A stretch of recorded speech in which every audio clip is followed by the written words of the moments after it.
Magic Tree House Merlin Mission 8 Blizzard of the Blue Moon.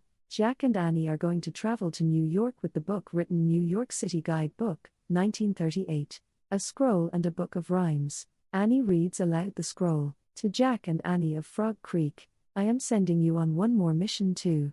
Prove that you can use magic wisely. This poem will guide you. The very last unicorn is now hidden well by those who have put him under a spell.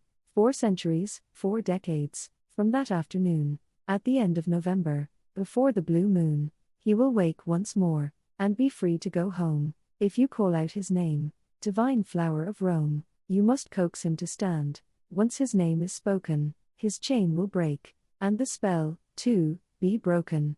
Then a young girl must love him, and show him the way, lest he be trapped forever, on public display. If he loses this chance to rise and depart, all magic will fade from his horn and his heart. They land in Central Park in New York in 1938, and try to find a unicorn on public display somewhere in it.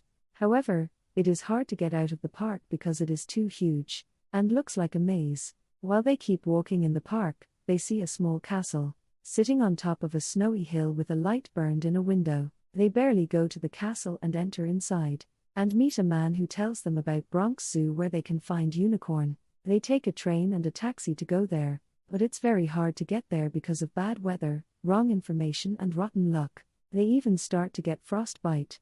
Finally, they find out a unicorn they are looking for among 7 tapestries. With unicorns in the tapestry room of a museum, not a zoo, they guess the people who wove it must be the ones who put him under a spell in 1498. And there's a blue moon that day. A girl named Grinda makes the unicorn named Dianthus move from the tapestry, but Jack and Annie think she isn't the one who loves the unicorn. They save him by turning her and her friend into 2 spinning tops. After they meet Teddy, Morgan, Merlin and Kathleen again, they get to know that Dianthus was stolen from Camelot by evildoers long time ago, and it was hidden in tapestries by weaves in Netherlands for safety. Merlin gives them a spiraled wand made in the shape of the unicorn's horn, with a bit of Dianthus's magic in it. With the help of the wand, they can make their own magic. They safely come back to Frog Creek through Magic Tree House. Mission complete. What will their next Merlin mission